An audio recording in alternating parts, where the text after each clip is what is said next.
report, and India was downgraded. So this is a country of, whatever it is now, 1.2 billion people, to the point where, it's questionable whether they're still classified as a free society.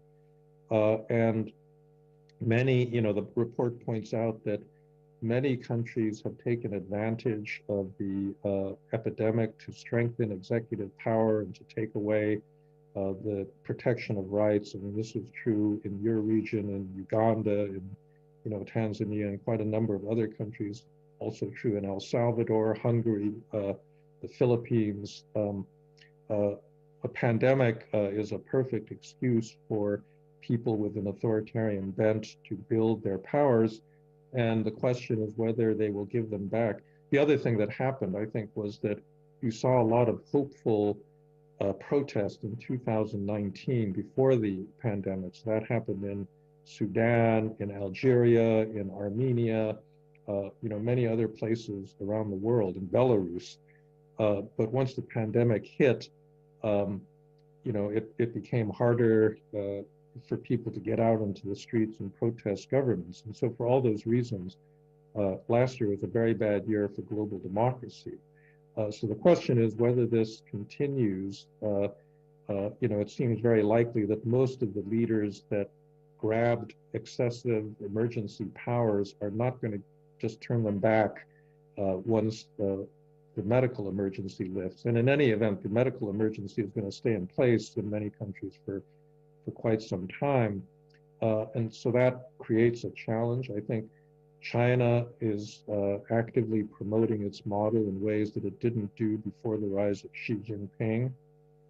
And it has resources and power that enable that to happen. So I think, we're in a serious crisis of democracy right now.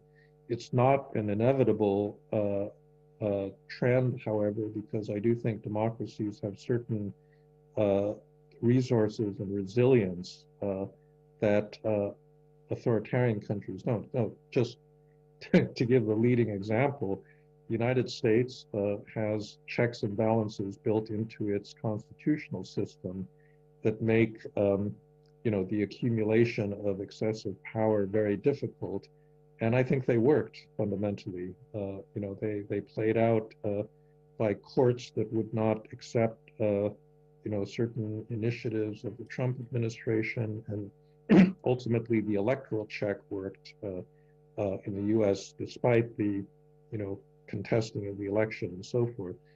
So we're in a very serious situation. It's not going to get better unless people push back against these authoritarian tendencies. And it's something that we should all be very worried about.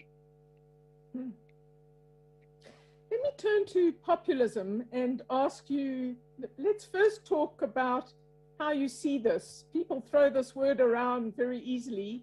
You've said that there are three different kinds of populism, and perhaps we could start there. What are the three different kinds? How do you see them playing out? What does it mean? Yeah, there's actually probably more than three different kinds, but one initial distinction to make is populism of the left versus populism of the right. So populism of the left would be somebody like Hugo Chavez in Venezuela, who basically wants to use his authority to redistribute, money and wealth to poor people, but does it in a way that is really not sustainable and undermines the long-term potential of the economy. And that's, the kind of populism that exists all over Latin America historically. And, we see lots of cases of that in your country and, in other parts of sub-Saharan Africa. The right-wing form of populism is the new form that really appeared in the 2010s, represented by, Donald Trump or the AfD party in Germany, or by Marine Le Pen in France. And this one is more racially or ethnically based, that regards culture and national identity as the thing that needs to be protected. And actually some populists in economic terms are perfectly happy to redistribute income. Long Justice Party in Poland is put out a big family subsidy that's been very popular, but is also very similar to what a socialist party would have done. But for them, when they talk about the people, what they are referring to is not everybody. It doesn't include immigrants, and it doesn't include people that fall out of the correct ethnic or racial categories. So in Hungary, Viktor Orban has said Hungarian national identity is based on Hungarian ethnicity. In India, Modi and the BJP have been trying to shift Indian national identity to one that's based on Hinduism, which is an exclusive understanding of national identity that cuts out the, nearly 200 million Muslims that live in India. So that's a right-wing form of populism. I think what all populists share is a certain political style of charismatic leadership in which the populist leader feels that they have a direct connection to the people and therefore do not need institutions. They don't need a party, and they despise the checks and balances that a constitutional democracy builds into the system, because that gets in the way of the leader's ability to supposedly act on behalf of the people. And so all of these populists attack their own institutions. Donald Trump attacked the FBI and the intelligence community and even the National Weather Service. I mean, in the courts, particularly things that he said were preventing him from doing what the people wanted. And that's true of populists of both the left and the right. It's actually very interesting. Some of the worst performance in the pandemic has been by populist leaders. So there's three of them I would point to. One is Trump himself. Another is Jair Bolsonaro in Brazil. But the third is Andres Manuel Lopez Obrador, AMLO, in Mexico. And that's interesting because he's a populist of the left. Bolsonaro is clearly a populist of the right. But all of them, regard themselves as kind of the saviors of their country. And I think that it's interesting and a question why they all spend so much time trying to deny that the pandemic was a real thing. And I suspect it has to do with, the fact that populists want to be popular and they don't want to associate themselves with bad news or difficult policies that, require sacrifices from people. And that may be part of the reason why their pandemic performance was so poor. I want to ask you how close you thought Trump brought the United States to a patrimonial state, a concept that you talk about a lot, which perhaps you can explain to people. And for those of us who've heard you before, the notion of a tyranny of cousins is unforgettable. But how close did America get to that, in your view, in the Trump populism? Well, he was overtly patrimonial in many ways, and these are ways that we decry when they happen in a developing country. So the obvious thing has to do with his own family, right? Elevating his own children and relatives to positions of power. It has to do with what I think was his overt corruption in using the government to enrich the Trump organization and himself personally. But, he violated a lot of norms of modern government, the impersonality, by basically doing what many politicians, patrimonial politicians, do all over the world, distributing state benefits only to your supporters and denying them to people that don't support you. So this occurred even in something like disaster relief, right? So California, my state, was hit by these terrible wildfires back last summer.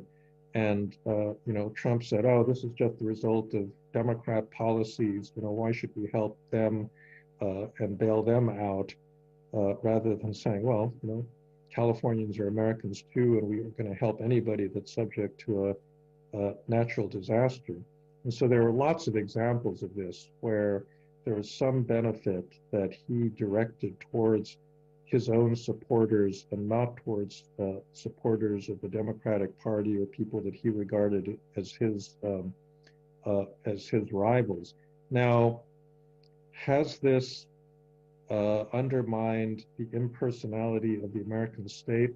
You know, I suspect not, because one of the things he was never able to master was the American bureaucracy, which is trained really to behave in an impersonal manner. He tried to fill senior leadership positions with his own supporters that would be loyal to him personally, and he succeeded in certain agencies. But Biden has fired all of those people and restored the normative framework. So, for example, when Texas got hit by this cold snap and a lot of Texans lost electricity, he didn't say, well, Texas is a red state, so therefore they have to take care of themselves.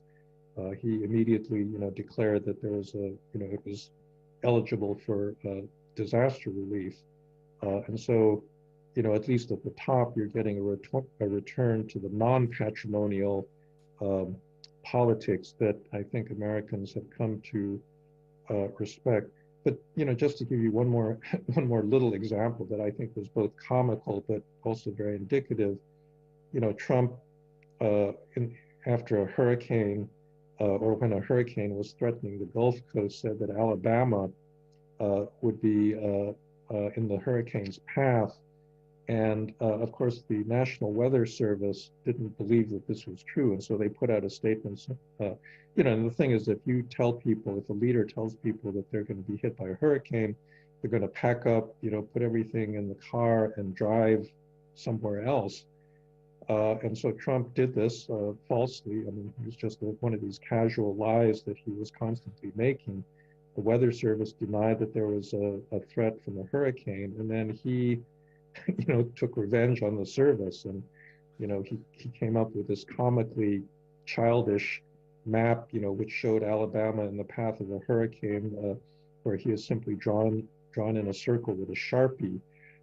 But this is a kind of politicization of agencies that are supposed to be apolitical, and in a way, the worst was what he did to the health agencies, because he didn't like the advice that he was getting from the Centers for Disease Control and the Food and Drug Administration. But I think we've survived that, and hopefully, this will be seen more as an episode rather than a permanent direction for American government. Mm. Mm.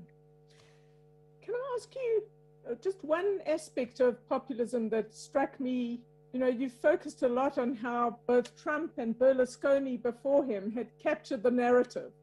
And this is obviously really important if you want to be a reformer. But on the other hand, these terrible people in government seem to be very effective at capturing the narrative. Can you talk a little bit about that before we move on to a different topic? I wrote a piece on my blog recently about Berlusconi as the evil genius that has undermined Western civilization. But he did invent, I think, a new style of politics in which you use media to get into politics, and then you use politics to protect your business interests. So he was the owner of Mediaset, a huge Italian media conglomerate, and he understood very well that his personal celebrity, he could use that media empire to make himself a celebrity, which he did, and then that allowed him to win the prime ministership of Italy in the early 1990s. And then once he became prime minister, he could get the parliament to basically make him immune from criminal prosecution for the things he had done as a business owner. And this joining of media power, entertainment power, and politics is something that has now unfortunately spread all over the world. It's particularly a problem in Eastern Europe and the former Soviet Union, where a lot of oligarchs have realized that the route to power is to acquire a media empire. and to use it to protect their own business interests politically. And, you know, it's something that Trump basically did. He was not a media, he was a media star. He didn't own a media empire, but he used his position as a reality show, host, and he used Twitter very effectively to create a huge media following. And he made himself the central object of attention, and that, obviously helped to acquire political power, and then he could use that political power to protect his own business interests. And so this is a pattern I think, unfortunately, we're seeing in many democracies. This has happened in Hungary, in the Czech Republic, in Turkey, and in Russia, in many other places. Great. Frank, we've got 45 minutes, we've got 15 minutes left, and I want to deal with 3 big questions, if I may. So the first is, from all you know and your vantage point, what would your advice be to people in a country like South Africa on how to prevent populism? How do citizens, how do political parties, what do we do to try and combat this this kind of anti-rational approach to politics that's very harmful? Any advice for us? Well, I think the starting point is to recognize that populism always builds on a legitimate popular demand, that people are unhappy about inequality or being unprotected or something of the sort. If that demand didn't exist, then populists wouldn't be able to build on it. So in Venezuela, for example, one thing that propelled the rise of Hugo Chavez was the fact that it was extreme inequality. And so I think that, in order to meet that threat, you have to recognize that those inequalities are one of the drivers of populism, and you have to do something about it. And again, this, this needs to be seen against the backdrop of so-called, neoliberalism that prevailed in the 1980s and 90s after the rise of Reagan and Thatcher, because, the prevailing orthodoxy among economists and among the power centers in, Washington and London and so forth was that, you needed strict fiscal discipline, you needed to cut down the size of the state, you needed to deregulate, and so forth. And that, ended up undermining both state capacity, but also, a lot of social protections. Now, the social protections had gotten out of hand. They were expensive and they could not really be sustained over long periods of time. But, I think that things went too far in the other direction of kind of demonizing the welfare state.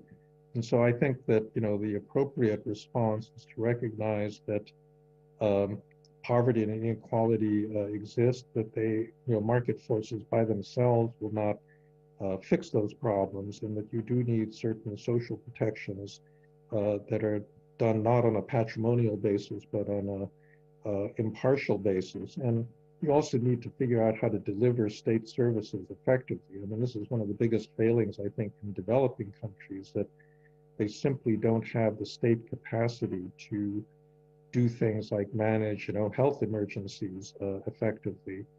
And so if your attitude is the state is just an obstacle to economic growth, you're not going to build the capacity that's really needed. And so that's, something that I would pay attention to.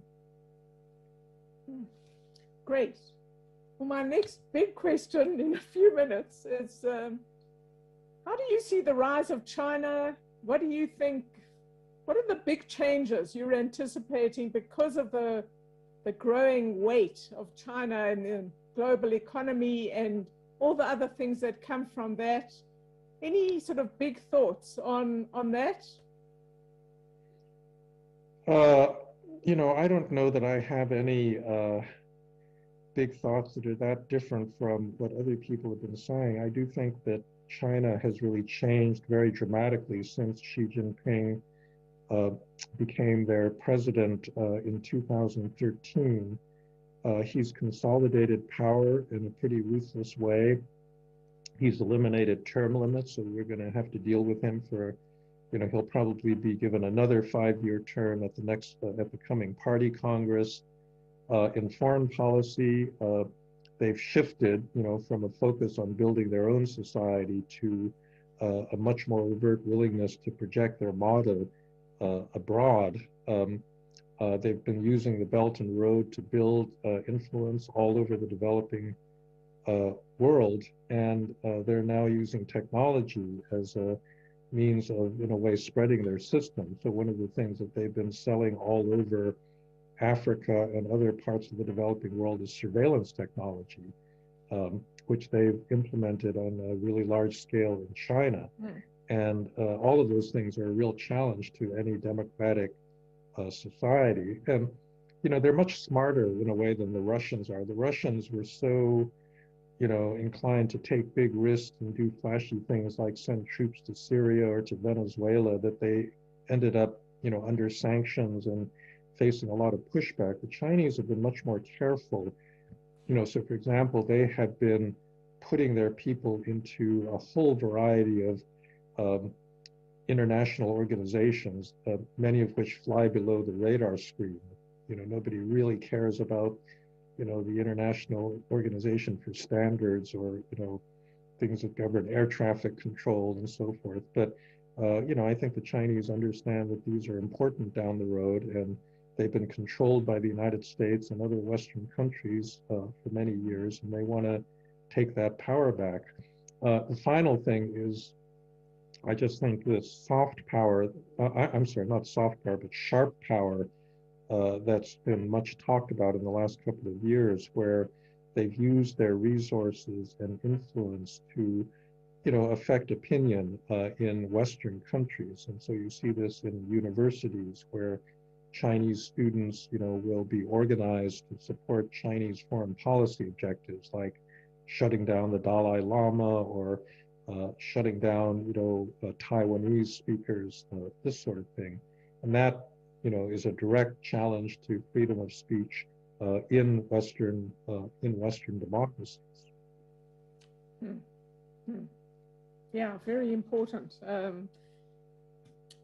Frank, I can't let you go without asking you about reform. South Africa is a country in desperate need of change and reform in our state, in our approach to growth, in very many areas.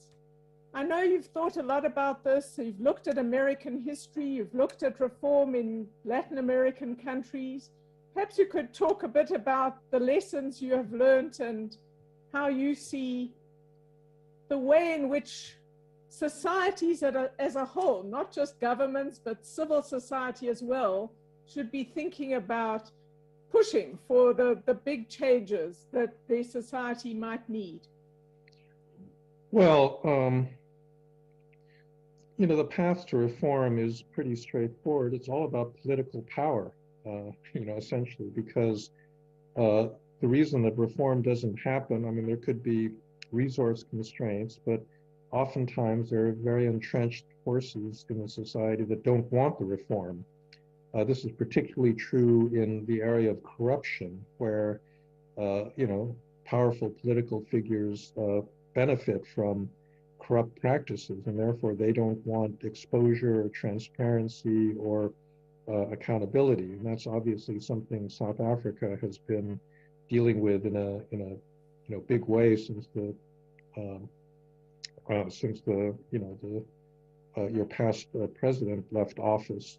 But the way that you get reform really involves both top-down and bottom-up efforts.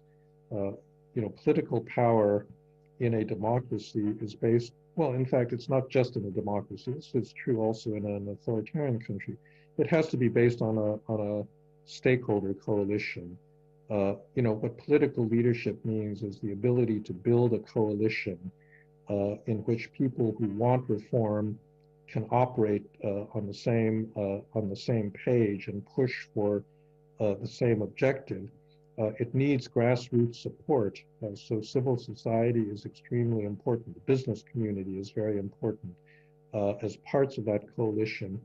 And it needs a clear set of ideas. One of the big problems, I think, with many progressives is that they really don't know how to translate kind of popular mobilization into actual policies that will make things better. Because that stage is not just holding big demonstrations or Twitter campaigns. It really involves mobilizing for elections, winning elections, defining policies, pushing them through legislatures, getting legislators to vote resources, dealing with the courts, and then finally implementing the policy. All of these things are very, very difficult. But there's a kind of tendency to focus on the initial mobilization stage and the policy formulation stage without actually going, through the later difficult measures that do require a lot of very traditional kinds of political skills. And so I think just an awareness that that's really what brings about reform, that hard slog, through institutions is something important to keep in mind. Great. We've got a few more minutes, and I'm afraid I have to ask, through popular demand and pressure on me, your least favorite question, which is, you first came to prominence with the book about the end of history and the title of your article and the book. And I wondered if you could reflect on where you are now, the misinterpretations perhaps, and how you would respond to queries about that thesis and the world today. Well, yeah, just to, clear the air, a lot of the criticism was based on a misunderstanding of the title. So the end of history did not refer to events stopping. It referred to the direction of the modernization process. End was meant in the sense of direction or target or objective. And the question was, where does modernization point? So many Marxists believed in the end of history, and they said the end of history would be a socialist or communist society. And my argument was that that didn't seem very likely, and that we would probably stop at the stage before that, which they had defined as a kind of bourgeois industrial society. And I think that, connected to a kind of liberal democratic political order. And the question that I was trying to raise was, is there an alternative form of social and political organization that promises to be a higher stage of development than that? And I think there are many examples of lower stages, but it's not clear to me that there's a superior one. The only one that's plausible is China, because China has actually succeeded in mastering modern technology and science pretty effectively. It's stable, and it seems to be a coherent political system. And the question really is, is it going to be a sustainable system over longer periods of time? And that's something I would say where the jury is still not in. The other thing I would point out is that in The End of History and The Last Man, the book, and even in the original article that I wrote, I spent the last part of it actually talking about threats to liberal democracy. And among the most important was actually the identity threat, the idea that peace and prosperity would not be enough for people. I said in the original essay that if people couldn't struggle for justice, they would struggle against justice, because what they wanted to do was to struggle and not necessarily, the specific form of society. And I think in many ways what you're witnessing right now with the rise of, populism is not terribly mistreated people that are struggling for basic equality, but something, a little bit more sinister that arises out of, a kind of boredom or dissatisfaction with the fact that you're living in you know, just a liberal society that doesn't set higher goals for people. Great. Frank, thank you very much. We've come to the end of our hour. It's been absolutely fascinating. I've learned a great deal more about how you think from this hour. And thank you very much for spending the time with us and for sharing with South Africans. Thank you very much for inviting me. Yeah, great to see you, Ann. Thanks very much. Great. Thank you. Thanks, everybody. This is the end of our third event. Thanks for joining us. And a big thank you to Frank.